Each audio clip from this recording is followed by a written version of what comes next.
तो incoming solar radiations को सूर्यताप हम लोग हिंदी में कहते हैं उसको सूर्यताप।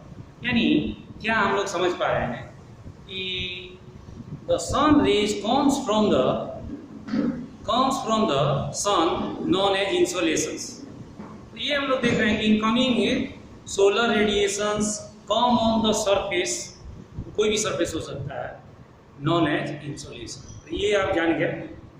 अब जैसा देखिए जो इनकमिंग सोलर रेडिएशन आता है उसका कौन सा फॉर्म है, लघु तरंग के रूप में आता है यानी शॉर्ट वेव्स के रूप में आता है या लॉन्ग वेव्स के रूप में आता है, ये भी एक क्वेश्चन हम लोग का आ गया। तो हमेशा देखेंगे जितना भी हीटेड ऑब्जेक्ट्स है, बहुत ज़्यादा हीटेड है, उससे हमेशा शॉर्ट वेव्स आता है।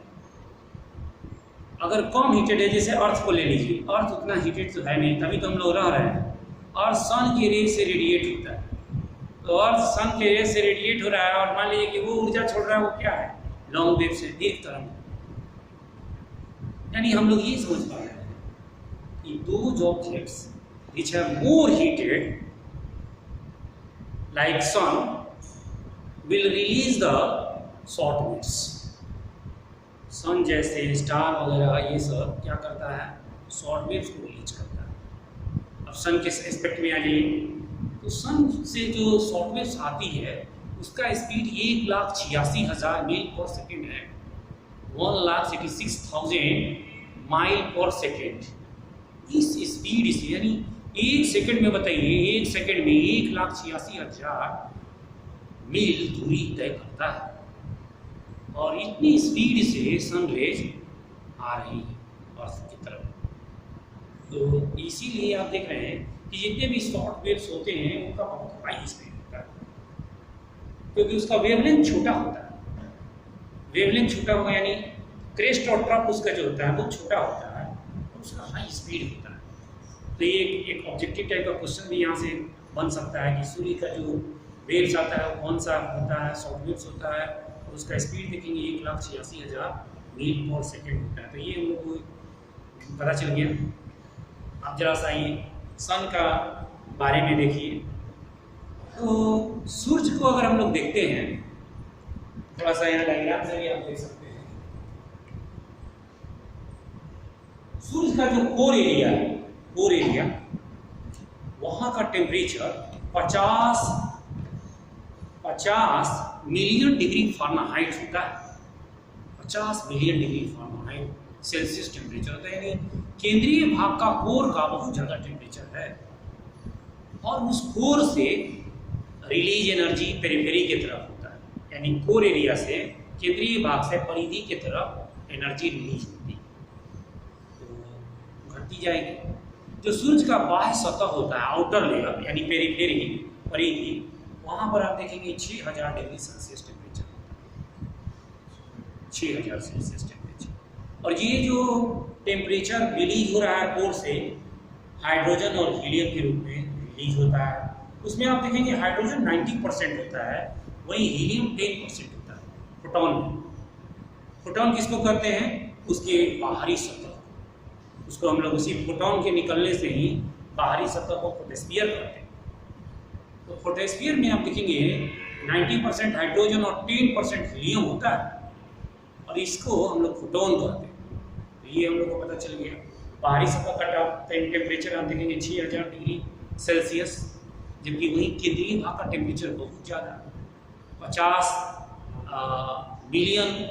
50 मिलियन डिग्री फारेनहाइट वहाँ का टेम्परेचर होता है। तो ये हम लोग को पता चल गया। इसी प्रकार से आप और जरा सा सूर्य के बारे में जरा सा देख लीजिए। कोर एरिया हो गया, सूर्य का केंद्रीय भाग को कहते हैं। फिर एक उसका लेयर आ गया कोर के बाहर, फोटोस्फीयर हो गया दूसरा लेयर। फिर फोटोस्फीयर के चारों तरफ क्रोमोस्फीयर होता है, और उसका जो बाहरी वातावरण होता है वो कोरोना होता है। जब सूर्य पर ग्रहण लगता है, यानी जब सन इक्लिप्स होता है, सूर्य ग्रहण होता है, इक्लिप्स, सन सोलर एक्सक्लिप्स उसको कहते हैं, सूर्य ग्रहण। चंद्र ग्रहण को हम लोग लूनर एक्सक्लिप्स कहते हैं, चंद्र ग्रहण। तो जो एक्सक्लिप्स होता है, ग्रहण जब लगता है सूर्य पर, तो उसका देखेंगे कोरोना वाला पार्ट आपको दिखता रहता है, किनार सबसे आउटर में। वो क्या है, वो उसके अंदर से देखेंगे ज्वाला है, जो सन से रेडिएशन रेज निकल रहा है वही उसका किनारा वाला रेज है। रेज कोरोना बनाया बाहरी वाला सेक्सेस। कोरोना से पहले क्रोमोस्फियर, एक क्वेश्चन पेटी का भी आपके यहाँ से मिल जाएगा, इसका क्रम लगाइए। कोर से पहले देखेंगे कोर, फोटोस्फियर, क्रोमोस्फियर, कोरोना। ग्रहण के समय कोरोना दिखेगा, क्रोमोस्फियर का भी कुछ पार्ट्स दिख सकता है। ये हम लोग ध्यान रखेंगे। तो सूरज के बारे में भी हम लोग बात किए, उसके अतिरिक्त तो सूरज के बारे में और बात करेंगे हम लोग। थोड़ा सा पृथ्वी का भी टेम्परेचर पर बात कर लें। तो पृथ्वी का जो धरातल का टेम्परेचर देखेंगे सरफेस का, तो सरफेस का टेम्परेचर 10 डिग्री सेल्सियस माना जाता है। केल्विन में अगर आप देखेंगे तो 283 डिग्री केल्विन। तो फॉर्मूला के हिसाब से देख लीजिए, C इक्वल टू यानी सेल्सियस इक्वल टू क्या होता है, K माइनस 273। और जब केल्विन में 283 हो गया तो 283 में से 273 घटाइएगा, 283 में से 273, 10 डिग्री सेल्सियस हो गया। पृथ्वी के धरातल का टेम्परेचर 10 डिग्री सेल्सियस या उसी को केल्विन में कहिएगा 283 डिग्री केल्विन हो जाता है। और जब आपको सेंटीग्रेड पता चल गया है तो फॉर्मूला आपको पता है, फारेनहाइट में चेंज कर लीजिएगा। C is equal to F-32 into 5/9 formula यहाँ है, निकाल लीजिएगा, तुरंत आपको पता चल जाएगा। ये सब भी क्वेश्चन चेंज करने वाला भी क्वेश्चन अक्सर आता रहता है। जैसे आप जानते हैं कि -40 डिग्री सेल्सियस टेम्परेचर और -40 डिग्री फारेनहाइट टेम्परेचर दोनों बराबर होते हैं। फॉर्मूला निकाल लीजिएगा, सॉल्व कर लीजिएगा, दोनों ही बराबर आ जाएंगे, डिग्री सेल्सियस और डिग्री फारेनहाइट। ऐसा नहीं है कि इसी पर आपका डिग्री सेल्सियस और फारेनहाइट बराबर होगा, और जगह भी हो सकता है। तो जब भी इस तरह का क्वेश्चन है, फॉर्मूला को सॉल्व कर लीजिएगा तो पता चल जाएगा है कि नहीं, चेक करके भी आप निकाल सकते हैं फॉर्मूला। लेकिन आपको हमेशा रट लेना है, C means integrated equal to F-32 into 5/9। जैसे अभी आप देखे खंड शिक्षा पदाधिकारी में आ गया, ऐसे PCS में आया है, ऐसे तमाम एग्जाम में इस तरह से क्वेश्चंस बनते रहते हैं। इसी प्रकार से पृथ्वी की वायुमंडल का तापमान देखिए, एटमॉस्फेयर, सराउंडिंग जो हम लोग के ऊपर एटमॉस्फेयर है, कभी भी पूछ दिए कि एटमॉस्फेयर बताइए क्या होता है, तो एटमॉस्फेयर पृथ्वी के सरफेस से ही शुरू हो जाता है। हम लोगों ने पिछले वाला चैप्टर में भी पढ़ा है, पृथ्वी का जो एटमॉस्फेयर है, ऐसा नहीं कि आकाश में, सरफेस से ही आपका एटमॉस्फेयर शुरू हो गया। और जो ट्रोपोस्फियर है, कल हम लोगों ने थोड़ा सा इस पर ध्यान दीजिएगा, जो ट्रोपोस्फियर का जो मास है, द्रव्यमान, वो सबसे ज्यादा होता है ट्रोपोस्फियर। 80% पूरी वायुमंडल का मास ट्रोपोस्फियर में होता है। मास का मतलब द्रव्यमान, आयतन का बात नहीं है, मास का मतलब 80% द्रव्यमान इसी में ट्रोपोस्फियर में स्थित है, जहां हम लोग पढ़ रहे हैं, लिख रहे हैं, खेल रहे हैं। ये इसके अतिरिक्त आप क्या देखिएगा, इसके अतिरिक्त आप पाइएगा ऊपर वाले वायुमंडल में चलिए, थर्मोस्फियर में, तापमंडल में, वहाँ आप देखेंगे कि वहाँ घनत्व कम होता है। क्यों वहाँ घनत्व कम होता है? क्योंकि आप देखेंगे द्रव्यमान, घनत्व का फॉर्मूला क्या है, द्रव्यमान बटा में आयतन। वहाँ आपका आयतन ज़्यादा है, बाहरी वायुमंडल में आपका आयतन ज़्यादा है। जब अपने आयतन से भाग दे रहे हैं द्रव्यमान में, तो आपका आयतन जब चूंकि फैला हुआ है तो वहाँ पर घनत्व क्या आ जाएगा, यानी वायुमंडल का अगर परीक्षा में आपसे एक क्वेश्चन पूछते कि बताइए कौन सा मंडल का घनत्व ज्यादा होता है, साइंटिफिक क्वेश्चन है। कई लोग जो कॉन्सेप्ट नहीं जानता वो नहीं कर पाएगा, रट्टा मार के कोई कर नहीं पाएगा। आपको फिर तुरंत वही द्रव्यमान बटा में आयतन फॉर्मूला पर आना है और पता चलेगा कि द्रव्यमान ट्रोपोस्फियर में ज़्यादा आता है, आयतन तुलनात्मक रूप से कम होता है, भाग दीजिएगा ज़्यादा बड़ा आएगा घनत्व। ऊपर में आपका आयतन फैला हुआ है, जैसे मान लीजिए बैलून में हवा भर दी तो उसका आयतन आपने क्या कर दिया, बढ़ा दिया। जितना भरते जाएंगे आयतन उसका क्या होता है, बढ़ता जाएगा। लंबाई चौड़ाई ऊंचाई यही तो है, लंबाई चौड़ाई गहराई यही तो होता है। घनत्व तो आपका देखेंगे ट्रोपोस्फियर का सबसे ज़्यादा होता है और आपका घनत्व थर्मोस्फियर में कम है। यही कारण है कि हम लोगों ने बात किया था कि थर्मोस्फियर में 1700 डिग्री सेल्सियस टेम्परेचर होने के बावजूद रॉकेट्स वगैरह या सैटेलाइट वगैरह नहीं चल पाती, क्योंकि उनका डेंसिटी जो है बहुत फैल गया। आप देख रहे थे पृथ्वी का इंटरनल स्ट्रक्चर आपको पढ़ाए थे, डेंसिटी बढ़ रहा था तो स्पीड भी बढ़ जा रहा था रॉक्स का, ये सब यहाँ से रिलेटेड है। ऐसे ही आपको मान लीजिए कि वायुमंडल का जो एक क्वेश्चन हम लोगों ने पूछा था कि बताइए कि कौन सा स्फीयर सबसे कोल्डेस्ट है, क्या मारिएगा? सबसे कोल्डेस्ट स्फीयर कौन? ट्रोपोस्फियर है, क्षोभमंडल है, मेसोस्फियर है, स्ट्रेटोस्फियर है या थर्मोस्फियर है? तो सबसे कोल्डेस्ट कौन है? मेसोस्फियर। उल्कापिंड भी जल जाती है उसमें मेसोस्फियर में, और उसके बाद भी आप देखे थे कि मेसोस्फियर में -80 पर जाता है, और इससे भी ज़्यादा भी जा सकता है, -100 पर भी जा सकता है, -130 तक भी जाता है। और ये सब आपको दिखला रहा है कि mesosphere is the coolest sphere of the atmosphere. ये सब साइंटिफिक क्वेश्चंस है, इस पर ध्यान देना। तो क्योंकि आगे के क्वेश्चंस बनेंगे तो टफ ही आने वाले हैं, परीक्षा की प्रतिदिन कठिन ही होगा। यदि आपसे क्वेश्चन पूछ दिया जाएगा कॉन्सेप्ट आपके पास है कि नहीं है। चलिए नेक्स्ट आइए, हम लोग बात करते हैं पृथ्वी का वायुमंडल का भी बात कर लिए। तो पृथ्वी के वायुमंडल का तापमान क्या होता है? -23 डिग्री सेल्सियस। माइनस, याद रखिएगा, पृथ्वी के एटमॉस्फेयर का एवरेज जो टेम्परेचर होता है वो -23 डिग्री सेल्सियस है। माइनस में यानी नीचे के वातावरण का टेम्परेचर ज़्यादा है, लेकिन आप ओवरऑल मेसोस्फीयर वगैरह में जाते हैं तो फिर भी आपको माइनस ही मिलता है। नहीं, पृथ्वी के सतह का temperature 10 degree Celsius, 283 degree kelvin है। तो फार्मूला में सीधे फिट करिए ना, C = 283 - 273, 10 डिग्री हो गया। तो इस तरह से आप जानिए। चलिए हम लोग और भी थोड़ा सा बात कर लेते हैं सूर्य के स्फीयर के बारे में। फोटोस्फीयर में आप देखेंगे, फोटोस्फीयर का मोटाई जो होता है हर जगह समान नहीं होता। हर जगह फोटोस्फीयर का समान मोटाई नहीं, असमान होता है। कहीं पर ज़्यादा फोटोस्फीयर मोटा होगा, कहीं कम होगा। और फोटोस्फीयर में जो लाइटिंग एरिया होता है उसको ग्रेन्यूल कहते हैं। लाइटिंग एरियाज को फोटोस्फीयर में आपको लाइटिंग एरिया ग्रेन्यूल होता है, और ग्रेन्यूल के चारों तरफ अंधेरे क्षेत्र होते हैं।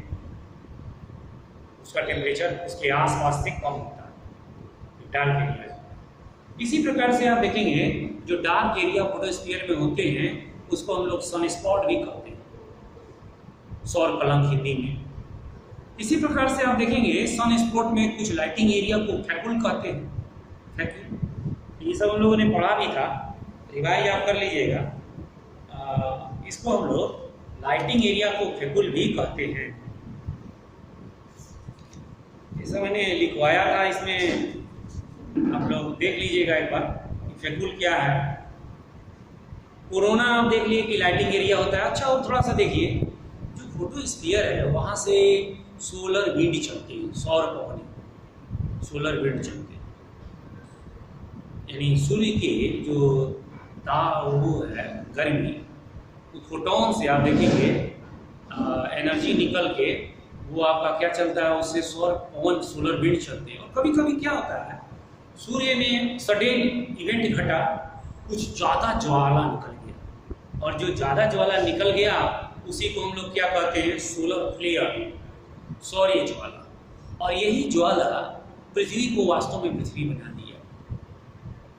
पृथ्वी को वास्तव में पृथ्वी बनाने का मतलब, जिसे हम लोग हिंदी में पृथ्वी को अपना और धरा कह देते हैं। धरा का मतलब धारण करने वाला, आदमी को और प्लांट को धारण कर लिया, तो ये वास्तव में धारण करने वाला बन गया पृथ्वी। तो उसमें सोलर फ्लेयर का बहुत कंट्रीब्यूशन है। सोलर फ्लेयर क्या किया, पृथ्वी में जो शुरू में प्रीमोर्डियल गैसेस थे, आधे गैस था, हीलियम और हाइड्रोजन, उसको स्केप करा दिया, भगा दिया।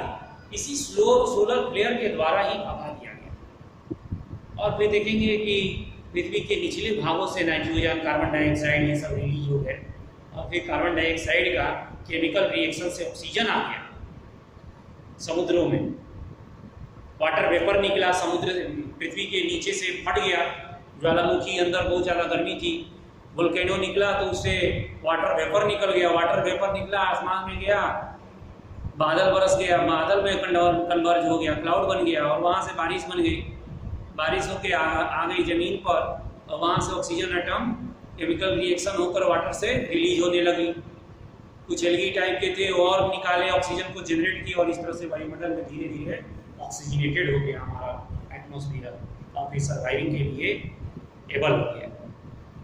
तो इस तरह से आप देखेंगे कि ये सब फंक्शन है। हम लोग ये सब बात कर लिए फैकुला के भी बारे में। फैकुला क्या हो गया?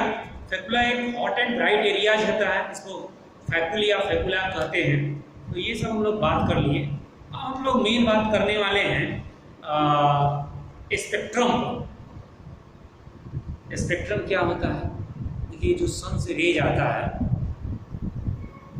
सन के रेज में आप समझ गए कि वेवलेंथ इसका शॉर्ट होता है, बहुत पावरफुल हीट है ये। और जो इसके शॉर्ट वेव्स जो होते हैं, शॉर्ट वेव्स में आप देखेंगे कि कई प्रकार के रेज होते हैं, जैसे गामा रेज। गामा रेज सबसे पावरफुल है। सन रेज में सबसे ज़्यादा गामा रेज। परीक्षा में कैसे प्रश्न आता है इसको भी हम लोग अभी डिस्कस करेंगे। तो जो रेज आता है उसमें आप स्पेक्ट्रम देखिएगा, स्पेक्ट्रम से क्वेश्चन आते रहते हैं। साइंस के भी क्वेश्चन हैं, फिजिक्स में भी पढ़ना पड़ता है, ज्योग्राफी का भी ये पार्ट्स है। स्पेक्ट्रम में हम लोग जो सन रेज आता है वो इलेक्ट्रोमैग्नेटिक वेव्स है, विद्युत चुंबकीय तरंग। सन रेज को शॉर्ट वेव्स तो कहते ही कहते हैं और उसको इलेक्ट्रोमैग्नेटिक वेव्स भी उसका नाम है।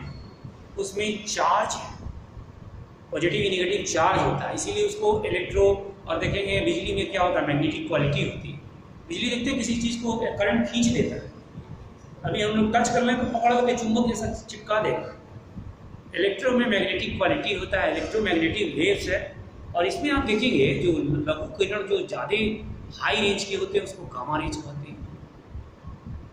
X rays, ultraviolet rays, ये सब कम होते जा रहे हैं। ये कभी आपको क्वेश्चन दिया जाएगा कि बताइए इसको सेट करिए वेवलेंथ में, लघु से दीर्घ की तरफ सेट करिए, रेंज का क्वेश्चन बन रहा है। सबसे पावरफुल गामा देख रहे हैं, गामा का वेवलेंथ बहुत शॉर्ट है। उसके बाद एक्स का है, एक्स रेज का है, उससे भी शॉर्ट अल्ट्रा वायलेट का है, फिर विब्ग्योर का है, प्रकाशीय किरणों का, जो हम लोग को विजुलाइज होती है, दिखती है। Violet, indigo, blue, green, yellow, orange, red, ये 7 कलर विब्ग्योर में आते हैं। इसके बाद आप देखेंगे जो थर्ड स्पेक्ट्रम आता है, सेकंड स्पेक्ट्रम इसको कहा जाता है। थर्ड स्पेक्ट्रम में इंफ्रारेड आ जाता है और रक्त किरणें। फोर्थ स्पेक्ट्रम में आपके रेडियो वेव्स आ जाते हैं, रेडियो वेव्स। तो ये चौथा स्पेक्ट्रम है। अब बात ये है कि ये 4 स्पेक्ट्रम हम लोग का सूरज की लाइट से आ रहा है। सूरज के लाइट से 4 प्रकार के क्लासीफाई हम लोगों ने किया। हम लोगों ने देखा कि एक प्रथम विकिरण, फर्स्ट ऑर्डर का रेडिएशन होता है।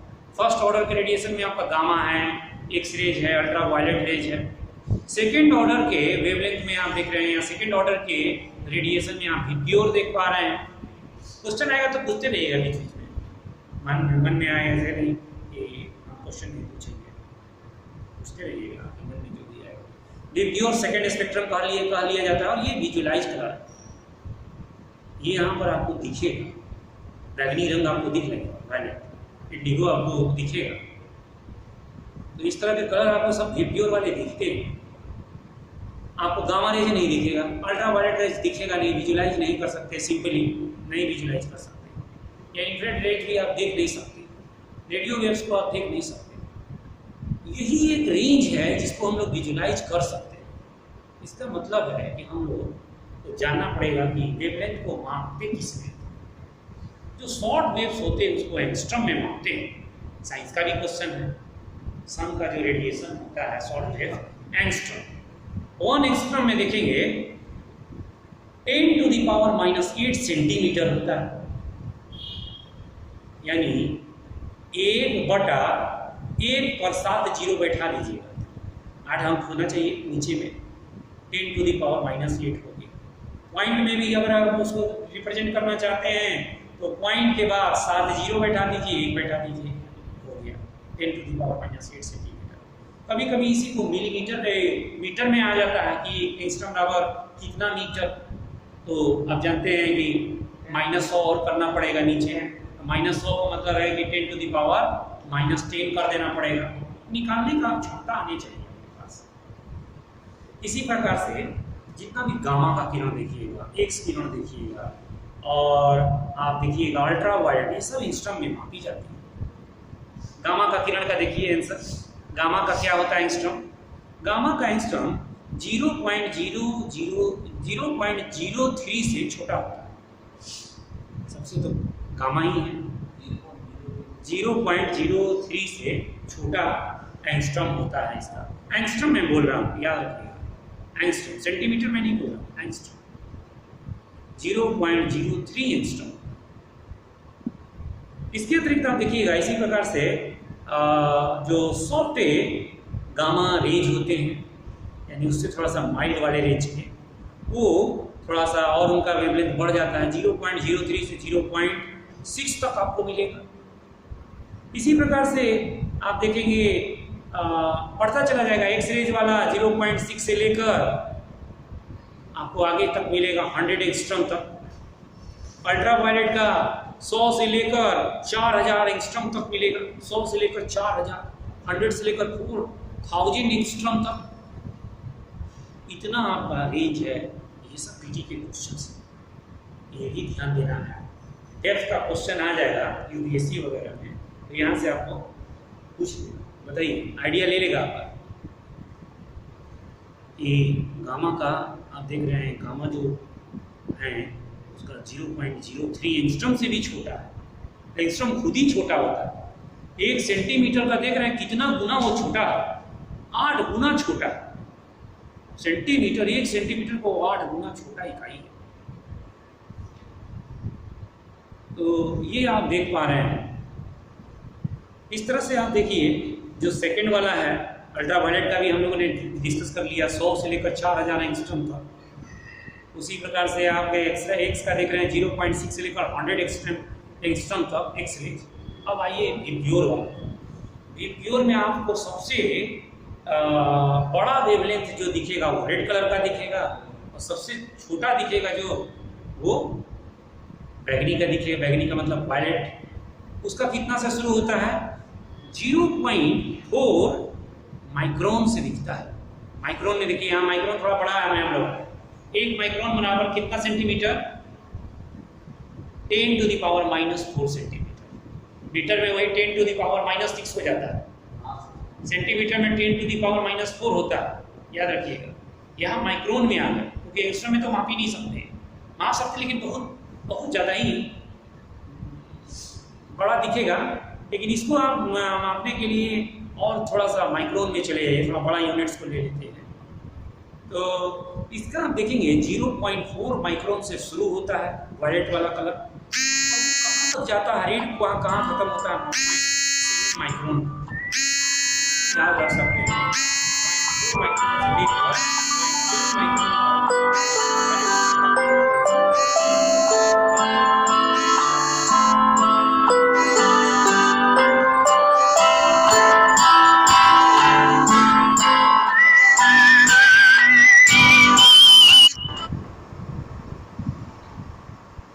तो ये रेड कलर का हो गया, रेड कलर का सबसे मैक्सिमम होगा। अब यहाँ से देखिए आपका एक ऑब्जेक्टिव क्वेश्चन कैसे आएगा। मान लीजिए आपसे पूछ दिया, एक क्वेश्चन सेट कर दिया, इसमें से बताइए सबसे ज़्यादा वेवलेंथ किसका है। तो बीच से दे दिए, इंडिगो पूछ दिया, ब्लू पूछ दिया, येलो पूछ दिया, ऑरेंज पूछ दिया। अब कहा कि बताओ, तो आप पकड़ लीजिएगा। फिर वही विप्योर वाला कोड आपके पास दिमाग में रहेगा, आप तो पकड़ लीजिए कि बैगनी के बाद कौन आता है, वायलेट के बाद इंडिगो आता है। Indigo is the answer. बीच का भी कितना भी कठिन प्रश्न बनाए एग्जामिनर, उसको भी हम लोग बीच करने का प्रयास करना चाहिए। डेप्थ से पढ़िएगा तो बिल्कुल आप कर दीजिएगा। पूछो आप कहाँ से पूछ पा रहे। चलिए नेक्स्ट हम लोग थर्ड स्पेक्ट्रम में देख रहे हैं। औरक्त, हिंदी में उसको औरक्त स्पेक्ट्रम कहते हैं, इंग्लिश में उसको इंफ्रारेड स्पेक्ट्रम कहते हैं। तो ये 0.7 से लेकर 0.7 से लेकर 300 माइक्रोन तक होता है। 300 माइक्रोन बढ़ गया और ज़्यादा वेवलेंथ हो गया। चौथा स्पेक्ट्रम में देखेंगे रेडियो वेव्स जो होते हैं वो दीर्घ तरंग कहलाने लगता है। पृथ्वी जो रेडिएशन करती है वो कौन सा वेव्स में रहता है? Radio waves. पृथ्वी दीर्घ तरंग का किरणें विकिरित करती है। अभी मान लीजिए आ जाए दीर्घ तरंग न देखकर आपको पूछ देगा कि बताइए पृथ्वी कौन सा किरण को रेडिएट करती है, और चार डाल दें कि एक्स रेज छोड़ती है या आपको वीप्योर वाले लाइट छोड़ती है, रेड रेड छोड़ती है, उसी में आपको इंफ्रारेड छोड़ती है और उसमें डाल दिया रेडियो वेव्स छोड़ती है। तो आप समझ गए कि ये भैया रेडियो वेव्स छोड़ेगी, दीर्घ तरंग है। पकड़ लीजिएगा कि पृथ्वी जो है रेडिएट करती है वो रेडियो वेव्स करती है, दीर्घ तरंग का। इस प्रकार से चार स्पेक्ट्रम है, समझ में आ गया होगा। यहाँ से आपका यहाँ यानी 300 माइक्रोन से ऊपर वाला जितना भी हो गया वो चौथे स्पेक्ट्रम में आ गया। तो हम लोग स्पेक्ट्रम का भी बात कर लिए।